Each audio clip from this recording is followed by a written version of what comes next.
attendees trickle in. Welcome everyone to our next installment of Peake ReLeaf's Cooking with Cannabis series. I'm Kevin, Peake ReLeaf's Director of Marketing, and joining me today is Chef Jazmine Moore of Green Panther Chef. We want to say thank you first and foremost to Chef Jazz for joining us today, for sharing her expertise, for educating our patients and us, and just being all around great as she's known to be in our community.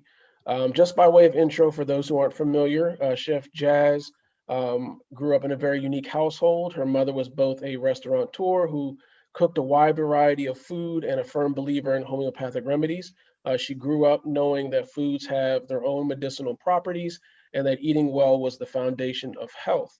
In 2006, Chef Jazz was diagnosed with Crohn's disease in her last year of Culinary College. She's tried prescriptions from her doctor and dealt with the side effects related to those prescriptions, but she returned to her homeopathic roots, started experimenting with cannabis and CBD in the form of consuming.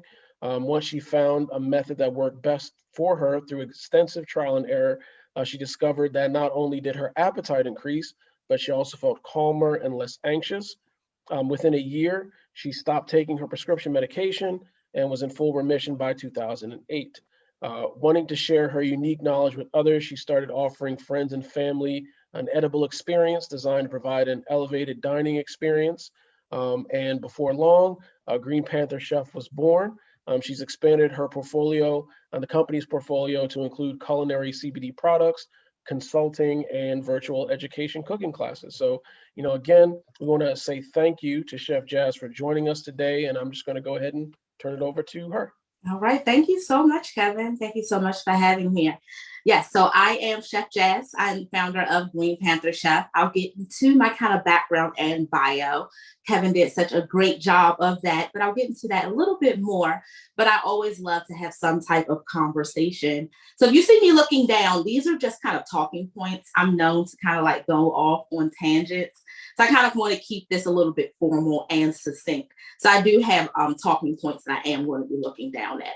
But I love to keep it really like engaging and a conversation. So if you can just leave in the comments, where are you from? Why are you here? Because I just love interaction. All right, so what can you expect from this demo? I love actually talking about the basics of cooking with cannabis, what you need to know. And then I just really go on the fundamentals when you start cooking with cannabis, because once you know the fundamentals, you can build upon those, right? And so we'll just kind of go into what cannabis is. We'll go a little bit into just like terpene knowledge, all that good type of stuff. And then we'll wrap it up with a quick overview. If you do have, if you have any questions whatsoever, I am going to be addressing those towards the end. So if you can just wait, hold those, and then, I'll take care of that. But like Kevin said, I actually started in the cannabis industry in 2006. That was actually after I had graduated from culinary school. I was diagnosed with Crohn's disease. And throughout around about a year, I had dropped down to around like 84 pounds. I was put on 5 medications, and it was told like this was supposed to be it. At 23 years old, I really couldn't accept that as a way of life, but I was still apprehensive about cannabis. So I still stuck on the medication, but actually my mother, with her homeopathic and just us being raised in the household that we were, she just said, Jazmine, have you ever heard of cannabis? I grew up in Washington, D.C., so I didn't want to be associated with the stigma of being like a stoner, and I already had like a internal disease, so people couldn't see it. So they already had these different type of associations. So I was like, you know what? I don't know about cannabis. I'll just stick to my medications. Hopefully I'll be okay on this very rigorous diet of just white bread and flour, and I'll be fine. But of course that didn't happen. So I really started looking into cannabis when I got introduced to a homeopathic doctor. Of course, I started inhaling like most people, but coming from a lethargic state already, I just didn't want that kind of still, it wasn't for me, So that's when I really started to look at how can I introduce it into food, because this doctor was like, hey, that has great benefits if you know how to extract it properly. So that put me on this whole entire journey of how to extract cannabis properly and what are the right strands so I can really maximize the benefits out of my cannabis. So yeah, about 13 years later, I am no longer on any of those medications. And it's exclusively in between cannabis and food. So I started off my journey actually juicing my cannabis, but I'll talk about that a little bit later. But when we really want to talk about cooking with cannabis, there are basics, as with anything. And so what I mean by that, you always have to know your outcome.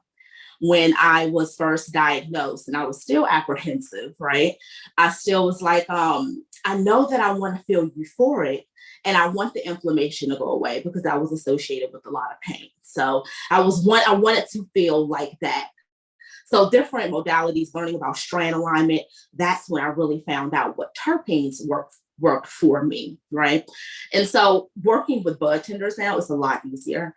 Now I had to really go through a cannabis and food journal. It's taken me over like 10 years to really find out, and to really create those repeatable results, So having bud tenders and like Peake ReLeaf and all that good type of stuff and asking those questions, you just have to know, what do you want to feel like? That is the first thing, before you get into like indica and sativa and hybrids and all of that good type of stuff. What do you want to feel like? And then doing your research around like terpenes as well. Terpenes, if you're not familiar, it's what gives the smell to cannabis. So I really love terpenes, one, because they smell delicious. They're found in nature, and they're really cool when you can kind of pair the cannabis and food and stuff like that, but they also have great medicinal benefits, right? So with me having Crohn's disease, I found out through trial and error that beta-carophylline is my number one terpene. Reason being is because it interacts with the CB2 receptors that are inside of my gut. That's a perfect segue into the endocannabinoid system. If you're familiar, if you're not familiar, it's just like a circulatory system, our immune system, right? And it's made up of cannabinoid 1 and cannabinoid 2, CB1 or CB2 receptors. And they interact with the phytocannabinoids that are found in cannabis, so you can provide like homeostasis. In my case, it's my gut.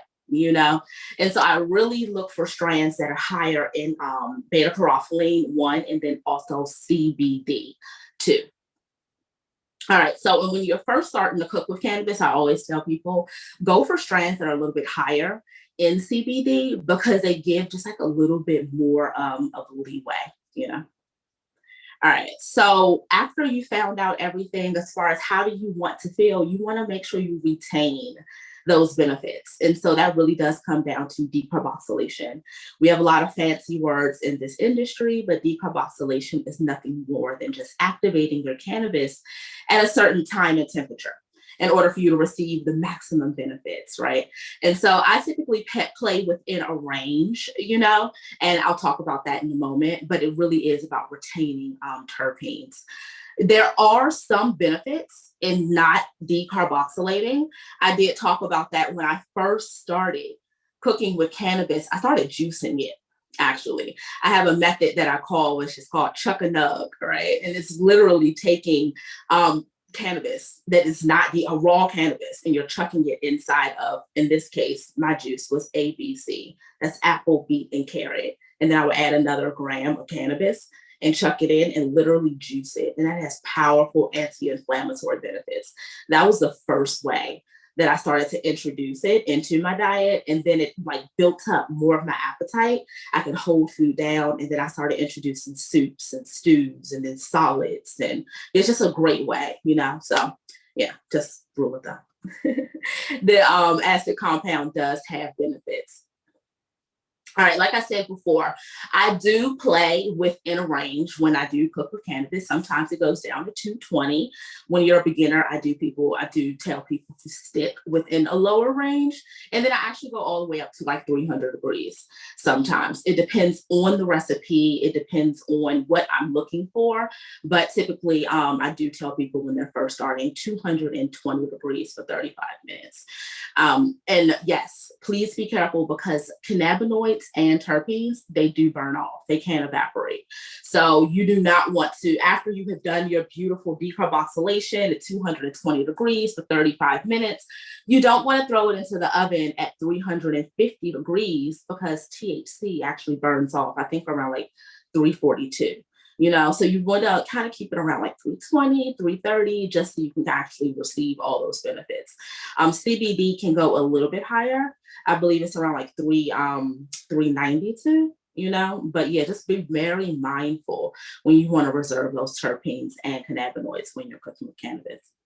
All right, so that really puts us into extractions. So after we know all of that good type of stuff, we want to actually put it inside of our food. We already had it inside of our raw form. We have decarboxylated it. It is activated. Now we have to get it inside of food. And the way that we do that is through extraction. You can do an extraction process with whole flour, and then you can actually infuse foods using concentrates too. We'll talk about that in a minute. But we're going to focus on whole flour because it's not more accessible, but yeah, a lot of people more have it, more people have it. So the main thing is when you are extracting, you do want to use a carrier fat, right? We know that cannabis is hydrophilic, hydrophobic. Those words are interchangeable. Basically, all you have to know is that it's allergic to water. So when you're looking at like juices and beverages and stuff like that, really look at the supplier, because that could really, you just want to know if you're really receiving the benefits at all, because cannabis is hydrophilic, right? So typically that's why you see extractions and things that are like butters and creams and fattier type of things. So you do not need a lot. I typically use like a mason jar. I'll kind of get into that in a moment, but it's a simple method where you can just decarboxylate inside of your mason jar, and then you extract inside of there as well. So these are things that you have at home and you can get started today. Just a rule of thumb throughout the process, around like 20% of cannabinoids are lost throughout the process. So it's very important when we're calculating and all of that good type of stuff is that we keep that in the back of our head. All right, guys, so I do hope you're with me. I am going to hop into the demo in just a few. We're just going to overview a few things. But yeah, any questions, just leave it inside of the comments, and I'm super happy to, hop on and just explain it. All right, so this leads me to actually one of our last points, the big five. After we have decarboxylated, we have extracted and all of that good type of stuff, we really want to know how to dose. We have these machines like T-Check and all that good type of stuff that are awesome, but some people still want to know like what's up, it's still ambiguous. How do they spit out this number? And so there are 5 things that you need to know, and we call those the big 5. Fundamentally, 1 gram of cannabis is 1,000 milligrams, right? Just, we have to put that out there. But what the big 5 are is first knowing the percentage of THC or CBD that is found inside of your cannabis. If you're focusing on CBD, be it may, THC, be it may. But this is super simple to learn or identify when you're working with a dispensary like Peake ReLeaf or someone like that, right? What is the weight of your decarboxylated cannabis? Most of the time, once we leave a dispensary, we know how much we have, right? We know that we have an eighth or whatever, an ounce, whatever. But after we decarboxylate, we lose a little bit of water weight. So you do want to reweigh once you're plugging and playing with these numbers. You also want to know what is the non-infused amount of carrier fat that you're using. That's extremely important. What are the servings that are in the recipe, and then the units of measurement. On my website, inside of my shop, I actually have a cannabis and food journal that you can kind of go through, and it breaks down how you can like plug and play these numbers so you can create those repeatable results, right?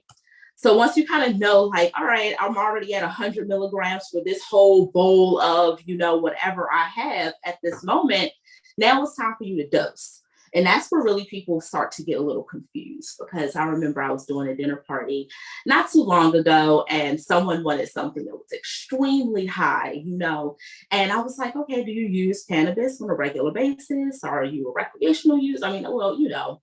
And so he was basically just like, hey, I just want to, take me up to 300 milligrams. And he does not use cannabis. It was like for a 22nd birthday or something like that. And I kindly explained to him, like, you do not have to go that high, at all. So he actually felt really good, just around 15 milligrams. And that's all you need once you learn how to extract it properly, right? So that goes down to the basics. If you're new to cannabis, you want to go low and slow. Anyways, you always want to go low and slow. And what that looks like is microdosing.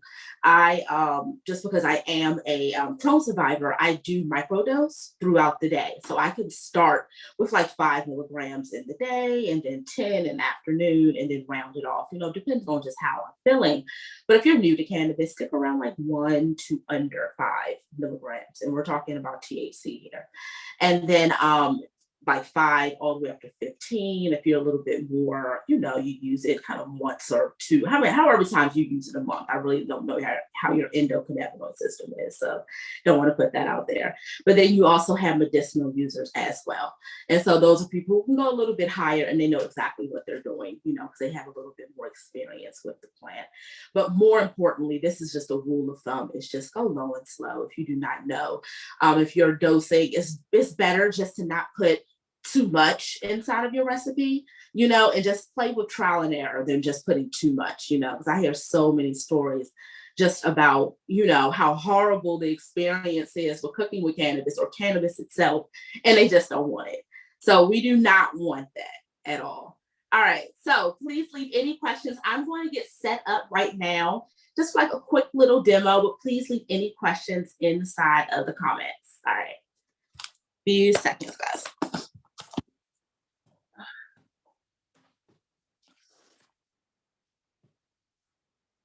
All righty.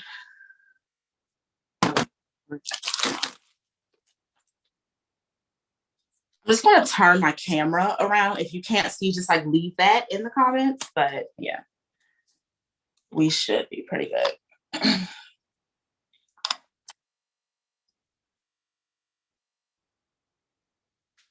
right. So this is basically, I want to kind of just talk about how simple it is when it comes to cooking with cannabis, right? So popcorn, everyone has this in their house. Basically, we pop this just a little bit earlier, but what I'm going to be doing is just a simple Parmesan garlic popcorn, right? So however, you can use microwave popcorn if you want. I do like to use the kernels, but once it cools down, just pour it inside of a Ziploc bag. If you don't, a paper bag is super cool as well. All right. So I typically, and we'll get into some other things in a minute, but this is a super simple snack, and I do this all the time. Like, a lot of people think that chefs make these elaborate meals at home. Let me tell you, like, I literally have popcorn almost every single night. All right. So just literally taking out over a saucepan here. I just want to heat up just a little bit of olive oil, right?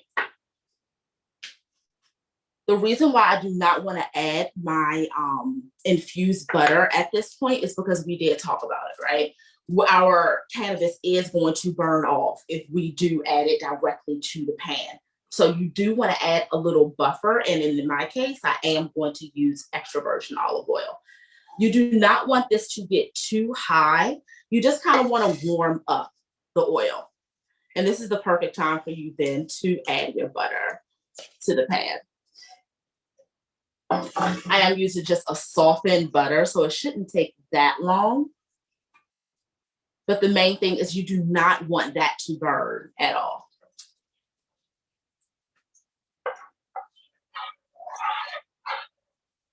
You can already smell, like, as soon as you put cannabinoids into the pan, like, you can already smell it. All right. to this, and I removed it from the heat for a reason, right? You do not want to really cook this at all. Inside of here, I just have a little bit of salt, pepper. We do have our Parmesan, and we're going to add that directly to the pan. I don't want to add too much, right? And you do not want it to be too hot because we are adding it to our bag. Well, this smells really good. Add a little bit more. I like it a little cheesy.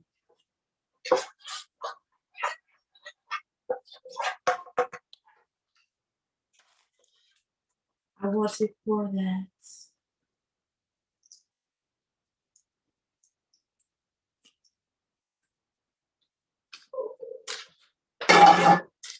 And zip it up. You don't want to miss like anything. This is one way to. When we're talking about like serving and stuff like that, you do want to kind of make sure you have even distribution. This is a big thing when it comes to cooking with cannabis, because sometimes when you have a chocolate bar or something, one part can be extremely concentrated. And so the best way that you can do that when you are cooking at home is using something that's like a spoon, or constantly stirring, or something that you can really even out that extraction. In this case, we're using this plastic bag. All right, so I think that was like a few minutes. It took like, and it's really good too, guys. I'm going to leave these recipes with Kevin. They actually do have them on my website. But it's like literally you can transform your popcorn, and it's good, and it's great for a movie night. All right, so another simple way is that I love my salads, right? And so I told you about this mason jar method and how we can extract inside of here and all that good type of stuff. But this is awesome as well to make salad dressings too. You just throw it inside the refrigerator, and yes, keeps all the mess and the cleanup constantly kind of like on the go. So like this is like the perfect thing. So in this case, this is a super simple salad dressing. We're just going to be using fresh lemon juice, our infused extra virgin olive oil. Everything has already been measured out. And then inside, we have already have a 1 clove of garlic, just a little bit of salt and pepper. You just want to shake. That's it.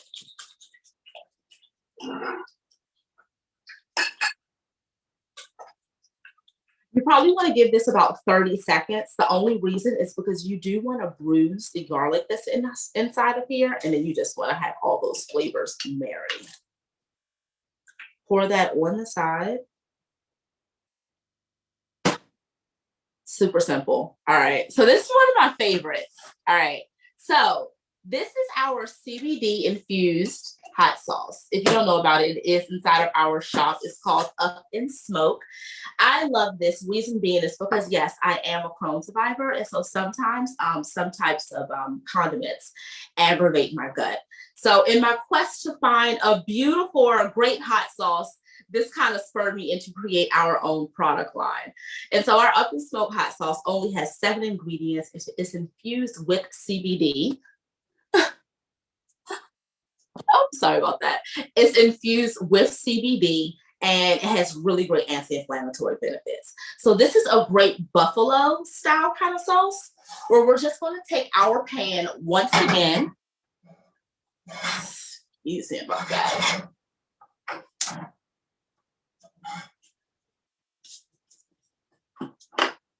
And this is completely optional, right? So like you can add your infused butter if you want.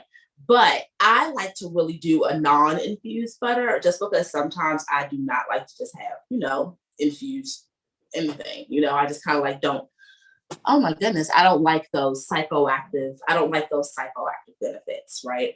So as I mentioned, inside of our, of course, THC does have psychoactive benefits. CBD is actually less or non-intoxicating. So I always tell people you do not have to be high to be healthy. So CBD is a great alternative, and it has great benefits as well.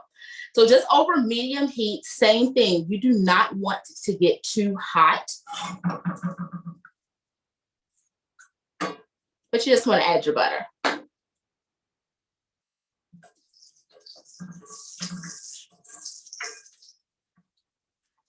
did want to infuse, that's absolutely fine. Just make sure you do it over low heat and then add a buffer as well. So you can do like a non-infused butter and then also a infused butter as well. When you add the butter, it kind of makes like a buffalo type of sauce.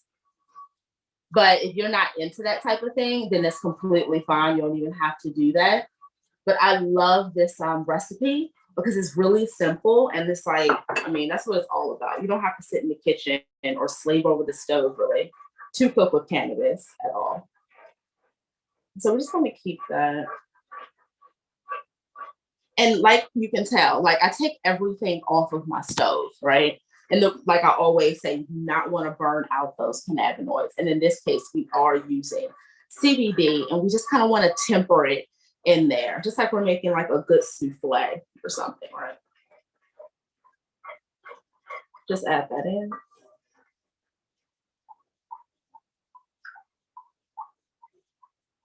This is absolutely perfect with chicken wings, or in my case, what we're going to be doing is buffalo shrimp. So you can toss it inside of here, or just add everything to the pan. That's what I do. Give everything a good toss. It smells really good. If you do not know how to actually do a blue cheese at home, it's super simple. But all I'm just doing is a homemade aioli. In this case, you can use mayonnaise if you want, just blue cheese, a little bit of garlic. But yeah. Then we're going to add our buffalo shrimp. And it's not that spicy. It has like a really good kick. I mean, I feel like literally it does calm. It's very calming as well, just because of like the beta-carotene. Using chilies has powerful anti-inflammatory benefits too.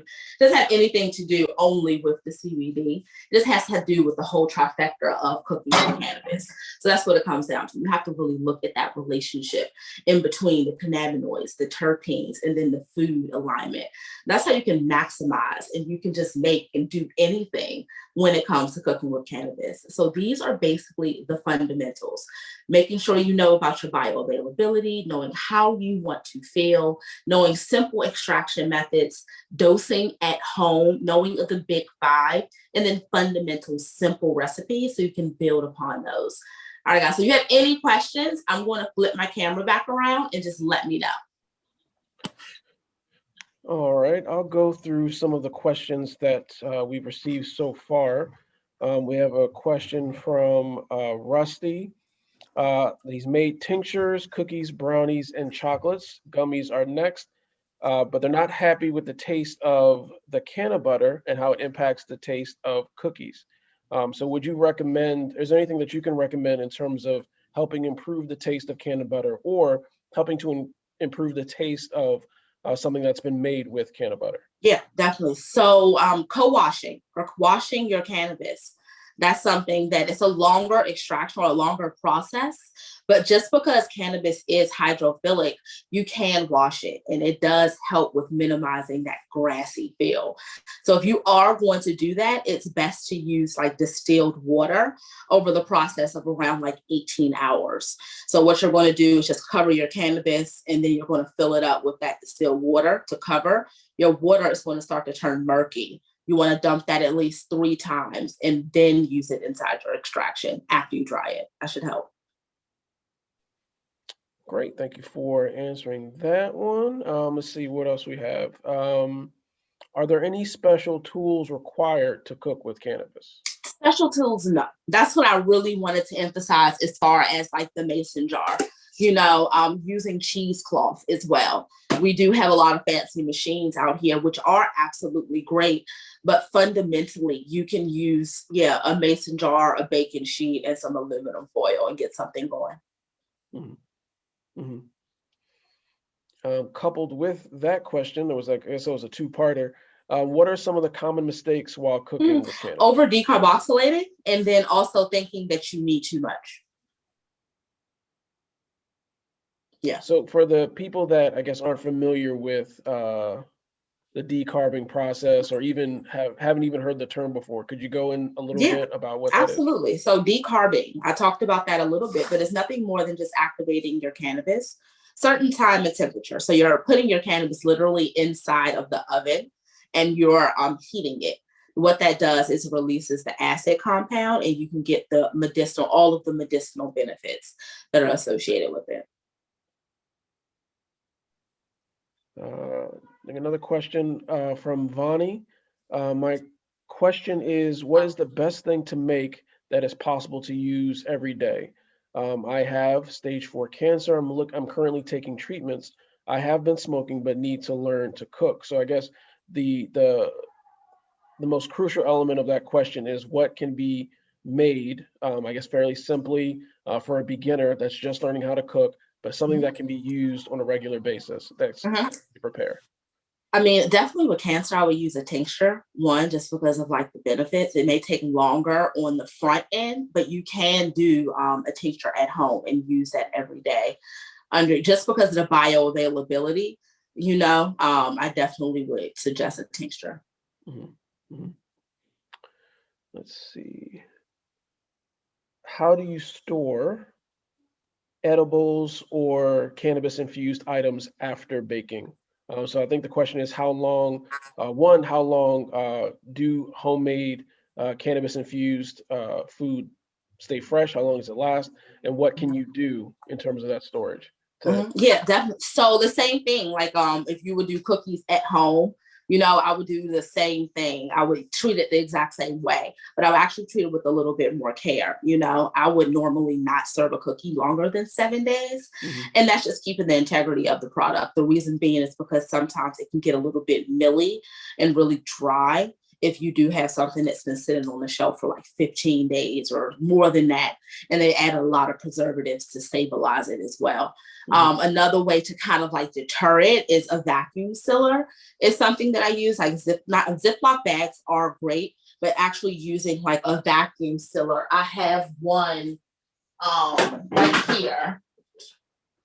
Like it's super simple, but like you have like special bags, and I just Ziploc. I mean, can of butter, cookies, like brownies, whatever it is, and then yeah, it just keeps it fresher. mhm.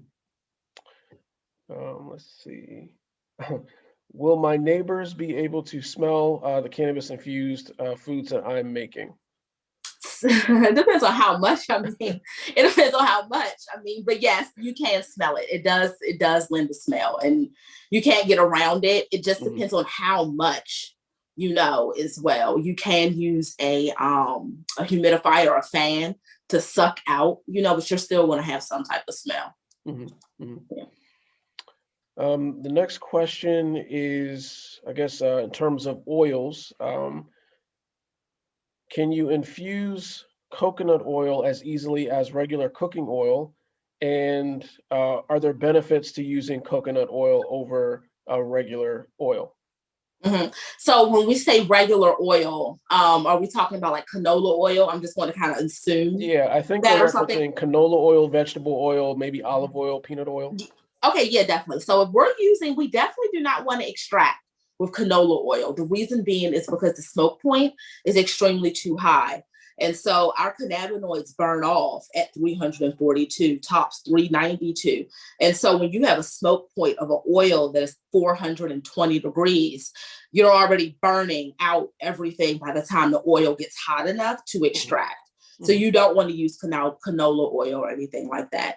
The extra virgin olive oil is really good. The bioavailability on coconut oil is great, and then sesame oil too.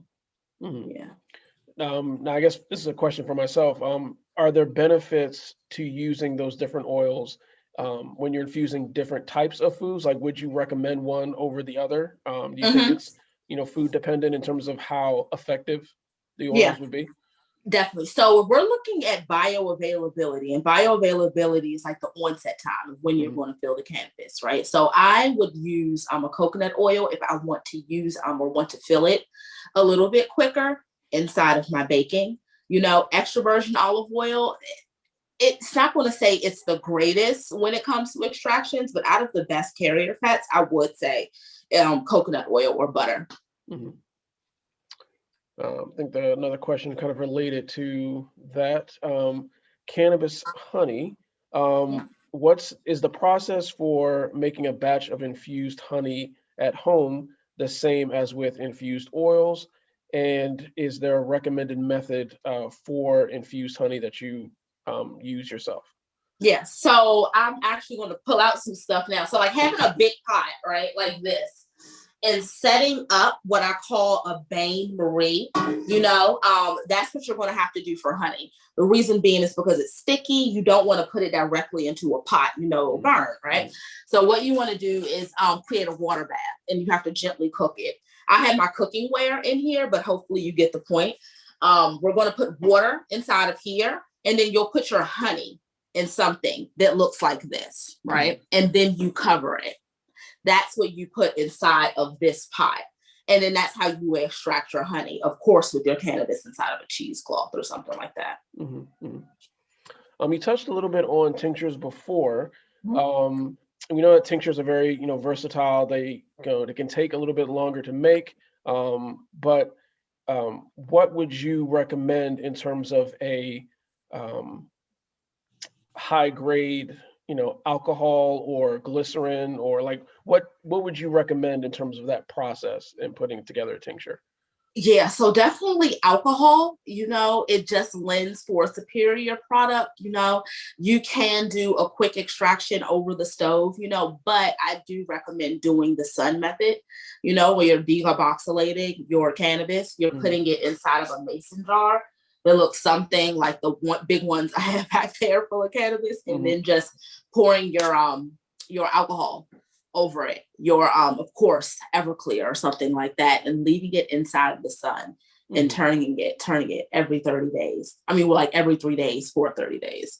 And then jar it up in a jar that's opaque. You don't want the sun to get to it, and then you're good to go. Yeah.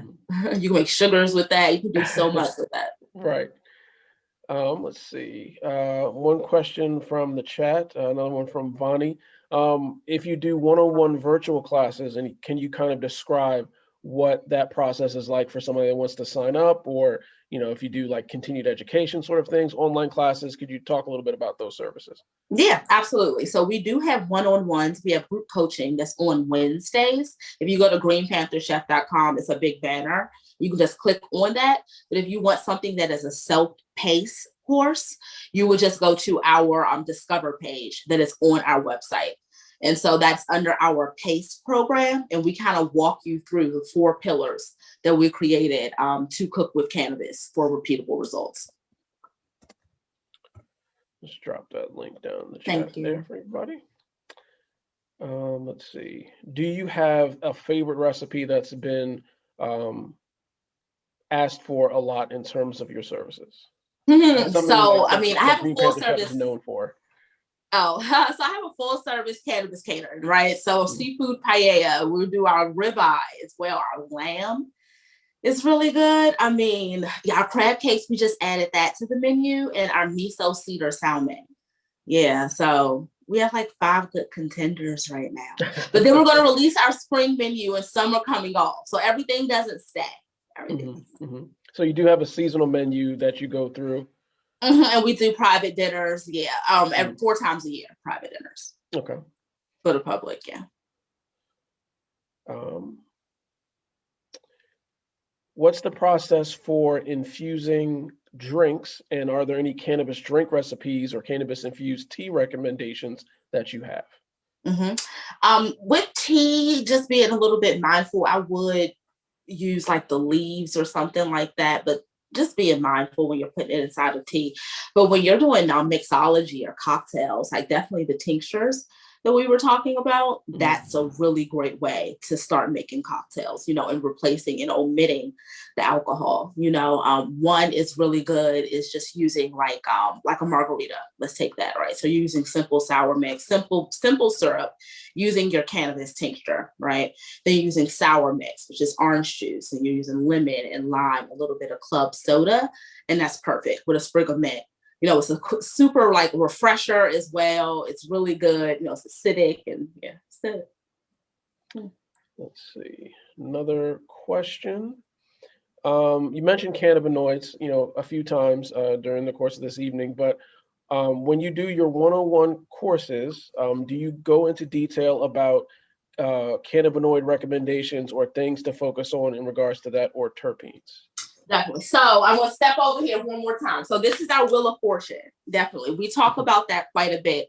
What we focus on is like the 5 areas of points of contention that we see a lot: migraines, insomnia, gut health, and stress. That's a really big one. Mm-hmm. And so then talking about the strand alignments, the terpene alignment, and then food as well. Just touching on my situation, black pepper, right? Beta-caryophyllene. Beta-caryophyllene is a terpene found in cannabis. It's also found in black pepper. So I always sneak that in. If you didn't notice, black pepper was inside of every single one of these dishes that I made today, and the reason being is because it really helps my gut. I'm going to eat this stuff after, so it's just like, if I'm not going to put it to waste, I might as well not put it to waste. Right. Yeah. Let's see. In terms of the approved medical conditions here in Maryland, we have things like chronic or severe pain, PTSD, seizures, severe nausea, severe or persistent muscle spasms. I think the question is, if someone were to come to you with a specific medical condition, like a profile, could you customize a menu or a kind of eating experience around alleviating that trauma or alleviating that pain, while also providing a, tasty experience is the question? Yes. So what I always say is that I would definitely develop something to help, and provide a lever. But yes, definitely around Crohn's disease, when it comes to cancer as well, but just definitely coming down to just food alignment. That's what it comes down to. So in your experience, has that been something that you've been approached with very often? People saying, I have this specific medical condition, I'm going through this, I'm seeking treatment through this is the type of relief that I want. Can you build a menu around this?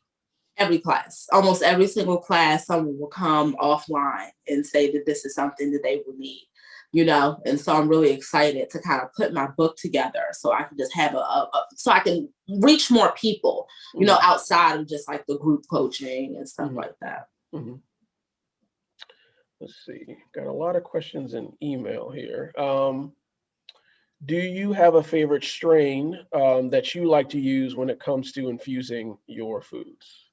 So that's interesting, right? I didn't talk about strains, and the reason being is because everything kind of just moves around so much. And what I mean by that is that I used to love cookies. I mean, not cookies. I used to love Charlotte's Web when I first started. Now, you can find it, but it's not the same. Now I prefer cookies, and so it really comes down to like that strand alignment or knowing about your terpene profiles and how you want to feel. Because I know when I have a profile, or if I have a strand that is higher in beta-caryophyllene and myrcene, and has like around, higher 19% THC, all right, I know that that's something maybe I'm on, and so just knowing these type of things is what I'm more focused on than just saying, hey, I want cookies or I want Obama Runts, just because I'm stuck on a name. Right. You've mentioned a few of your favorite terpenes during the demonstration. What is your experience or opinion on CBD versus THC-rich strains or flour when you cook? I think I got that question right. Okay. Yeah, definitely. When I first actually started the presentation, I talked about when we're first starting to cook with cannabis, we definitely want to use strains that are higher in CBD because it is forgiving, a lot more forgiving, and then I always harp on, you don't have to be high to be healthy, and so if the psychoactive benefits of cannabis isn't for you, look into CBD because it has powerful anti-inflammatory benefits as well, and so that's how I started out with the Charlotte's Web that is higher in CBD, and then moving the strands and finding out what really worked. I think this is our last question. How do you test the potency of your infusion before cooking? Before cooking, so this is the thing, you have to know those numbers. Mhm. We talked about the big five quite a bit, so that's going to give you an approximate number already of what you're going to be working with. That's but then after, is that's why we have to go low and slow, and we're going to have to keep a cannabis and food journal. Mhm. You there's no way for you to really know unless you're using a T-check, or if you're already doing the mathematical equation before using something like the big five, so there's no way for like to wave a magic wand and say, oh, okay, I already know what it is, unless you do the work, if Mhm. that makes sense. Yeah. Mhm. I think that is all of our questions, unless let me check, make sure in the chat to see if I missed any. I don't think so. Within the chat for all of our attendees, there are links to Green Panther Chef's store where you can pick up the infused olive oil, the mustard, spices, and more. There's also a link to um, the one-on-one services, as well as some additional information about the online courses. That link is also provided. For all of our attendees this evening, you'll be entered into a raffle for a gift card to the Peake ReLeaf apparel shop. Maybe you might want to pick up an apron to help with your own culinary efforts. As in any recipes that the chef shares with us, we'll make sure that we email out to all of the attendees. We'll make sure that we send it all out to everybody. But I'll do one more pass to make sure that I didn't miss any questions. You're welcome, Rusty. You're welcome, Joe. Make sure to follow Green Panther Chef on Facebook and Instagram. I'll put those links in the chat as well just now. But I want to thank again Green Panther Chef for joining us this evening. If anyone else doesn't have any additional questions, I think the last question for me, when can Peake ReLeaf enjoy some of the Green Panther Chef's culinary skills? When can we arrange a tasting? I know, given COVID and all the other restrictions that we have to keep in mind, but when can Peake ReLeaf arrange our own? We've been trying to do this forever, so we got to put something on the books. Let's keep it under 12 people and have some fun. Right, we'll definitely do that, and hopefully, if we're in a position to do so, maybe we'll raffle off a spot to a patient, and maybe the patient can join the Peake ReLeaf team as well as the chef, and maybe enjoy some of that menu. Hopefully, we can do it within the next year or so. But given how COVID is, who knows?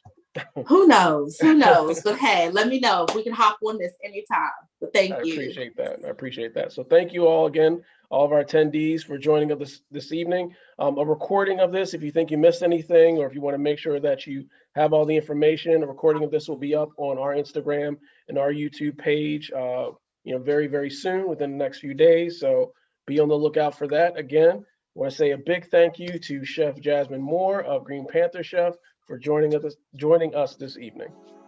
Thank you. Take care. Have a good night, everybody.